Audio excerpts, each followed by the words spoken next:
Well, the last time the Steelers and Dolphins met in Pittsburgh was the 2019 season. The Steelers sported those color rush jerseys and picked up the win. So how can they have a repeat performance on Monday Night Football? Let's send it over to Bob and Coach to find out in the Keys to the Game presented by your neighborhood Ford store. Bob.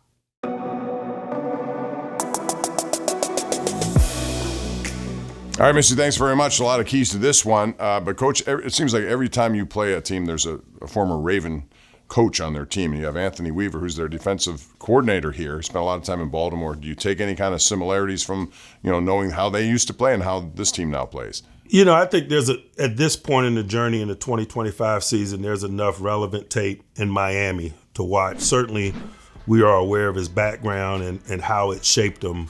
But 11, 12, 13 games in, man, we got enough Miami tape to look at, and certainly the way they've been trending defensively over the last 5 weeks speaks for itself. They've played really good football, and he's deserving of a lot of credit there. You guys have given up rushing yardage the last few weeks. Miami comes in with a really head-first rushing game. They're putting it on the field, and 239 yards, as I mentioned last week. Point of emphasis this week, and how does that change for you guys? I don't know that it does. Certainly, man, I hope that we're able to keep some guys up. It got real testy there last week, particularly when Pat Queen went down for the short stretch that he went down. Keanu Benton went down at the early stages of the game. Thankfully, he was able to return.